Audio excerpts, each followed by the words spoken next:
I never imagined the night I dropped my husband at the Westbrook Regional Terminal would be the night my entire life split in two. The life I thought I had, and the truth that had been waiting to swallow me whole. The overhead lamps in the departure hall hummed faintly, washing everything in that sterile airport glow that always made me feel like I was suspended somewhere between reality and a dream. My husband, Damien, stood beside me, radiating practiced perfection. His charcoal suit, tailored to an impossible standard, the scent of his exclusive sandalwood cologne, and the calculated warmth of his smile. He was, to the world, the epitome of executive success. We were the coupled ambition, the picture of Northbrook elegance. If only those watching could perceive the chilling meticulousness that underlay every gesture, every perfectly rehearsed word. Clinging to my hand was Orion, my 7-year-old son, my anchor in a life that was slowly drifting. He was unusually quiet tonight. Orion wasn't merely shy, he was an unassuming observer,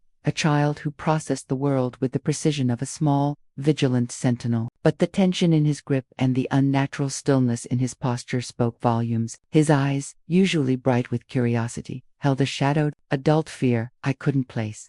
"This board meeting in Detroit is absolutely essential, love," Damien declared, pulling me into an embrace that was exactly 3 seconds too long, calculated for public view. 3 days maximum, and I'll be back. Keep the home running smoothly, all right? Keep the home running smoothly. The phrase was a constant, subtle reminder of my role, the silent maintainer of the domestic illusion. I smiled the expected smile, the one that masked my own increasing emotional numbness. "Of course, we'll be perfectly fine." Orion's grip tightened, a frantic, small pulse in my palm. Damien knelt before Orion, placing his large, expensive watch-wearing hands on my son's slight shoulders. "And you, little man, be Mama's main guard while I'm away." "Agreed." Orion's only response was a slow, deliberate nod. His dark eyes remained fixed on his father's face, not in adoration, but in intense, silent inventory. It was the look of someone documenting an enemy's face, memorizing every contour and flaw. I should have recognized the danger in that gaze. We only see what we expect to see in those we love. Believing 8 years of shared history grants immunity from surprise, Damien kissed us both a final, perfunctory exchange and turned toward the security gate. We stood, 2 statues in the current of travelers, watching the figure that had been our world shrank and disappear. "Ready to go, sweetie?" I asked, my voice weak. I craved the solitude of the empty house, the moment I could shed my heels, and the exhausting weight of my public persona. We walked along the concourse. Orion was now a weight on my hand, his small body rigid with unshed tension. "Are you okay, love? You're so quiet tonight." He didn't answer until we reached the large glass exit doors. He stopped so suddenly that my momentum nearly pulled me past him. "Orion, what is it?" He spun to face me. The fear was no longer masked. It was a visible, shaking thing. "Mama," he whispered, his voice vibrating with strain, "we can't go back to the house." I crouched, my hands gripping his arms. "Baby, we have to go home. It's midnight. You need your own bed."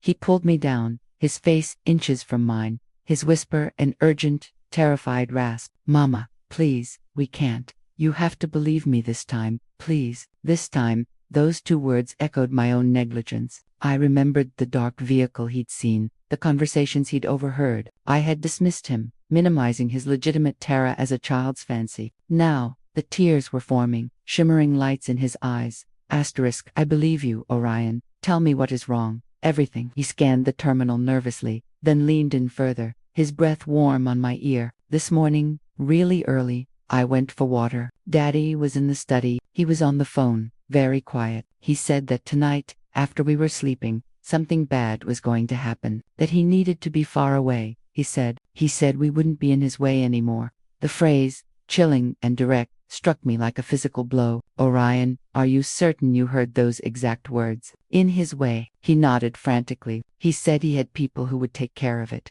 He said he would finally be free." "Mama," his voice, it was like he was a different person, so cold.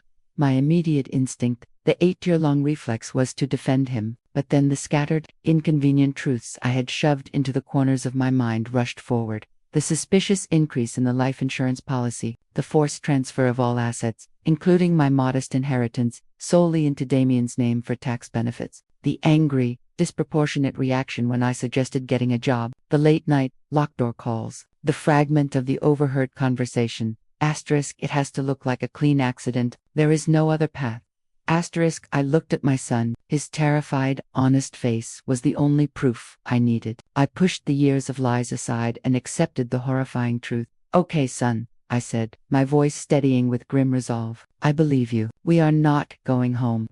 The relief that momentarily flooded Orion's face was profound, but quickly gave way to a fresh wave of panic. So, what are we going to do now? My brain, normally capable of handling complex domestic and social logistics, was a chaos of fear. Where do you flee when your husband is a murderer? Every friend was a mutual contact, every relative too distant or too likely to dismiss my story. We were isolated, trapped in the web Damien had so meticulously spun around us.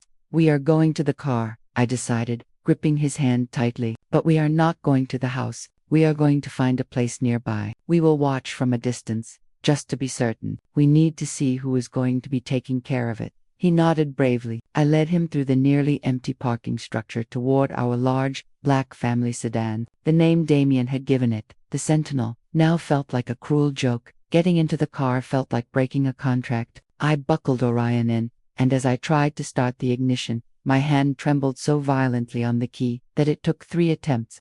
Mama, Orion murmured from the back seat. Thank you for believing me. I will always believe you, son, always. The promise felt like a sacred oath, a belated apology for my past blindness.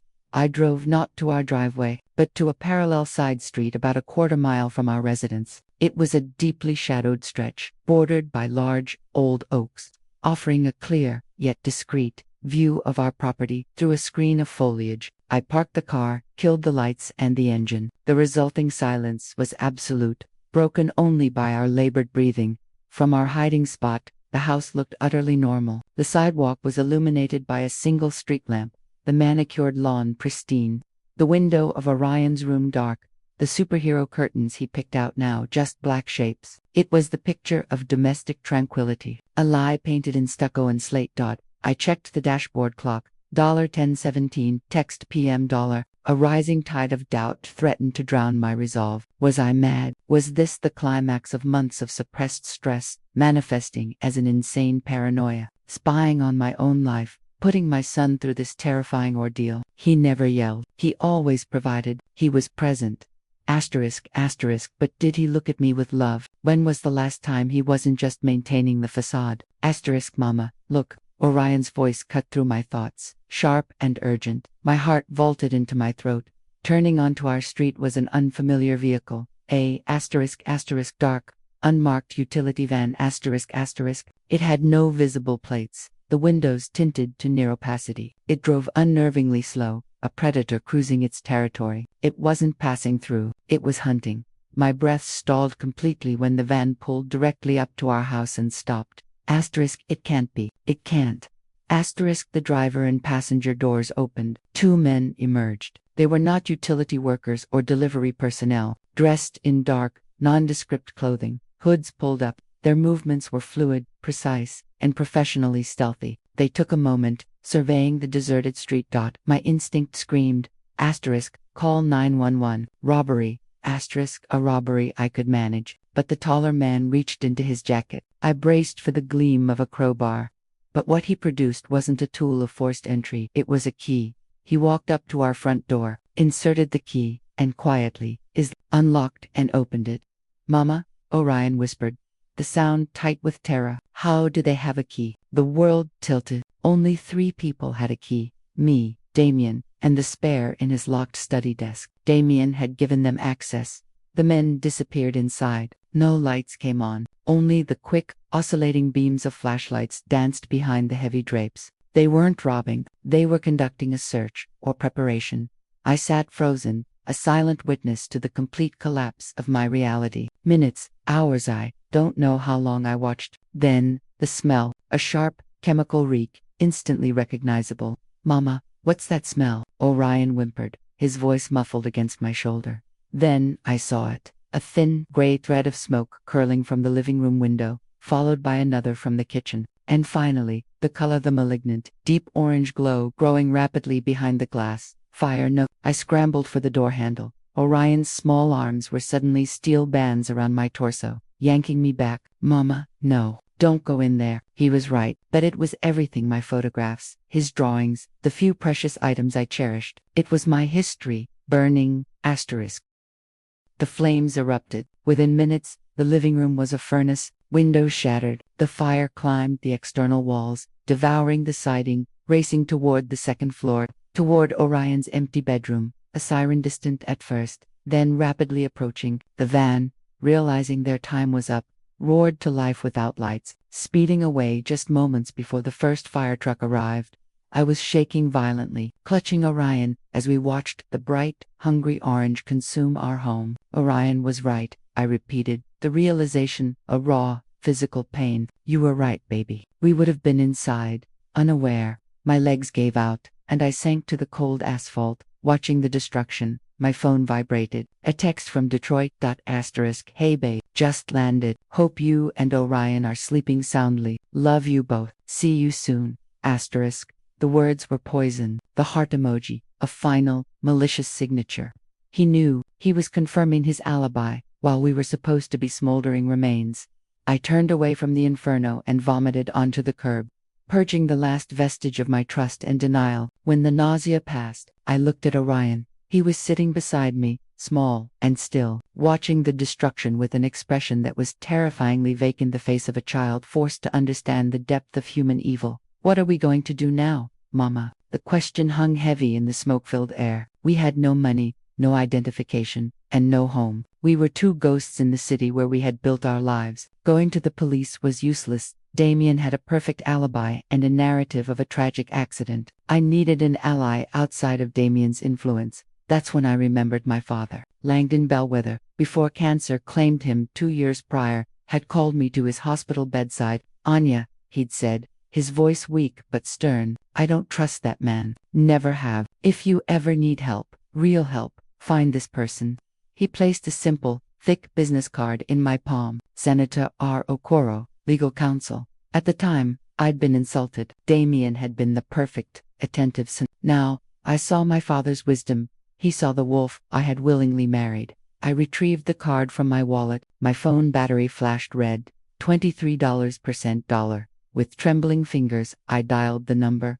4 rings. Then, a low, rasping, no-nonsense voice answered. Okoro Law Offices. How can I assist you? Miss Okoro, my name is Anya Bellwether. My father was Langdon Bellwether. He gave me your number. I need help. Desperately. My house just burned down. My husband tried to kill us. A sharp silence. Then, the voice shifted, becoming intensely focused. Anya, Langdon told me about you. Where are you? Are you safe now? Can you drive? Yes. Write this address down. Move quickly. Senator Okoro's office was located in a sturdy, unassuming brick building in the historic district. No chrome, no glass, just solid, old architecture, the kind of place where real work, not flashy performance, was done. I parked the car. Orion had finally fallen into an exhausted sleep. I gently lifted his small, limp body, backpack still clutched in his arms. The door opened before I could knock. Senator Okoro stood there, a woman in her late 50s, with intelligent, assessing eyes and a formidable presence. She wore a simple blouse and jeans, clearly roused from sleep, but her mind was wide awake. Anya, come in. Now. The door closed and locked behind us with 3 solid, comforting clicks. The office smelled of strong, stale coffee and well-worn legal files. Put the boy on the sofa, she instructed, pointing to a large, velvet couch piled with law books. There's a blanket. I laid Orion down. He was pale, but still breathing the shallow breaths of a deeply tired child. She poured 2 mugs of coffee. Sit down, she commanded, gesturing to the chair opposite her large, scarred desk. Start from the beginning. Do not leave out a single detail. I spoke for nearly an hour, recounting the story from the airport whisper to the final, murderous text message. Senator Okoro was an unnervingly silent listener, her fingers interlaced, her eyes fixed on mine. When I finished, the silence returned. Your father anticipated this, Anya. He saw the coldness, the ambition in Damien that you, blinded by love, chose to overlook. The accusation stung, but it was true. Langdon set a plan in motion, she continued. She rose and retrieved a thick, worn folder from a heavy, antique safe. 3 years ago, he hired a discreet investigator to look into your husband's business dealings. He thought Damien married you for access to your family's connections, not love.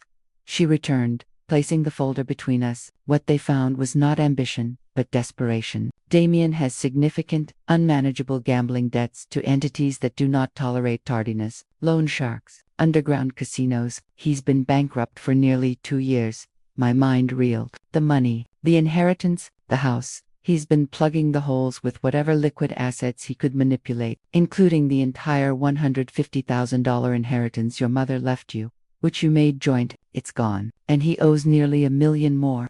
She tapped the folder. When you didn't die in the fire, he would have collected the $2.50 million life insurance policy your father insisted on, a clean accident, to solve his debt and secure his freedom. But I didn't die. Neither did Orion. He doesn't know we're alive.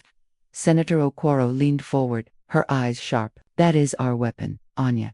If you show up now, he has the alibi, the staged grief, and a believable story. You have the word of a 6-year-old and a crazy story about hired arsonists. So what do we do? I whispered. We have no money, no identity. You have me, she said simply, and you have something Damien believes he destroyed. The truth and the element of surprise. Damien will spend tomorrow morning. He will look for when he finds none, he will eventually realize the plan failed. We have a narrow window before he panics. She rose. You and the boy will sleep in the back room. Tomorrow, we plan the next step. We will get the proof we need to take him down. Why are you doing this, Senator Oak? She paused, looking at a distant point in the cluttered room. Langdon saved my life once, Anya. A long time ago. From a betrayal not unlike your own. I promised him a debt repaid if you ever needed it. Consider it justice for a smart man's foresight. Sleep was a shallow, terrifying thing. I woke with Orion shaking me, terrified in the small curtained room. It wasn't until Senator Okoro knocked at $700, text AM dollar, instructing me to turn on the news. That reality crashed back with full force. Channel 7. There it was. The smoking, blackened ruins of our beautiful home. Breaking news, massive residence fire, fate of family unknown. And then, Damien. He emerged from a taxi, a figure of practiced tragedy. His grief was immediate, overwhelming, and utterly false. He stumbled toward the yellow tape, collapsing in a posture of utter despair, his face angled perfectly for the camera lens. My wife, my son, for God's sake, tell me they weren't in there, he cried, the sound a carefully controlled tremor. He spoke to the cameras, the police, the gawkers, the devastated businessman who just flew in from Detroit. Orion, watching beside me, whispered, ***, he's not crying. Mama, look at his hands. ***, he was right. Damien's eyes were dry, his hands covering his face in a gesture of anguish, but they were held unnaturally still, rigid. The final giveaway, his urgent, low-voiced question to the fire chief. Did you find them? Are they confirmed? The need for confirmation, not the desperate hope of a father. Senator Okoro muted the sound. He will play the grieving widower for exactly as long as it takes the authorities to clear the scene. Once they confirm no bodies, he'll switch to the narrative of a mysterious disappearance. We have until he realizes you're a threat. The safe, she stated, sitting on the edge of the bed. His study didn't burn completely. I want what's inside. We need those documents to prove motive and conspiracy. I swallowed hard. I know the combination, but how? The police are everywhere. Not forever. By nightfall, they will yield the property back to the owner. But Damien won't sleep in a shell of a house. He'll check into a downtown hotel to maintain the facade of distress. We go in when the surveillance is minimal. You want me to break into my own ruined home? You're not breaking in, she countered with a razor-thin smile. You are retrieving property from a marriage, and we need evidence, something solid that connects him to the men he hired. I have to go, Mama, Orion insisted, his voice small but determined. I know where he hides things, secret places. I've seen him. I always watch.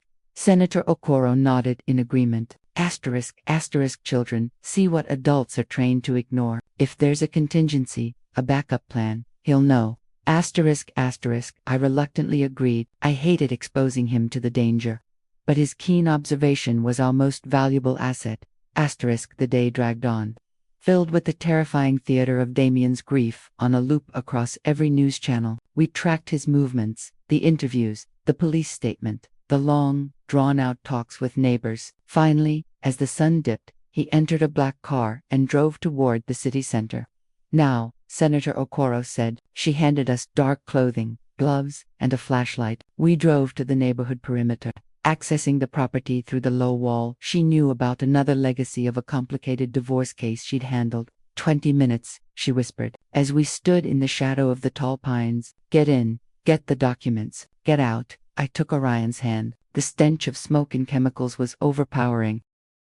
We crept toward the back of the house. The kitchen door was ajar, twisted by the heat. We slipped inside. The interior was a landscape of devastation. Black soot covered every surface, beams were charred, and debris was everywhere. I stifled a gasp, forcing my focus onto the mission. The study, Orion. He guided me through the wreckage of the living room and up the precarious steps. Miraculously, the study on the second floor was damaged, but largely intact. The safe, set into the wall, was exposed behind the scorched remnants of a painting. I punched in the 6 digits of Damien's birthday. Beep, click, the door opened. Inside, thick stacks of high-denomination cash, clearly for off-the-books payments, financial ledgers, and one crucial item in, unmarked, black burner phone. I swept it all into the backpack. "Mama, look here." Orion tugged my sleeve, pointing to the far side of the room. He pointed to a slightly warped section of floorboard, nestled under a heavy, burned filing cabinet. I lifted the board. Inside, tucked away in the darkness, a black leather-bound journal, a second burner phone, and a manila envelope. This was it, the secret stash, the contingency plan. I quickly bundled the items into the backpack. "Let's go. We have to move." As we turned toward the door, we heard them. Voices, heavy footsteps downstairs. "You sure this place is clear?" "Yeah," Boff said. "Police released it. We're just make sure the job is finished." My blood ran cold. The men who set the fire. They were returning to verify our deaths. I yanked Orion into the small closet next to the desk, pushing us deep behind the remaining scorched coats. My heart thundered against my ribs, sure to give us away. Through the narrow crack in the closet door, I watched the flashlight beams crawl up the stairs. 2 figures, large and menacing. "Impossible," one voice growled, thick with a southern accent. "Fire was hot enough to leave nothing. Maybe they took the remains. Boff wants confirmation. Check the rooms, especially the master and the study." The steps separated. One man headed for the master bedroom. The other entered the study. He swept his beam across the room, illuminating the chaos. The flashlight landed squarely on the now empty open safe. My breath caught. I squeezed Orion's hand, biting down on my own fist to stop a sound escaping. The man stood still for a long moment, the flashlight aimed at the safe. Then, he moved closer, slowly. I was convinced he could hear the frantic pounding of my heart. He reached out and touched the open safe door. "Hey!" The man in the master bedroom called out. "What is it?" "The safe is open," the man in the study hissed. "It's empty. Someone was here."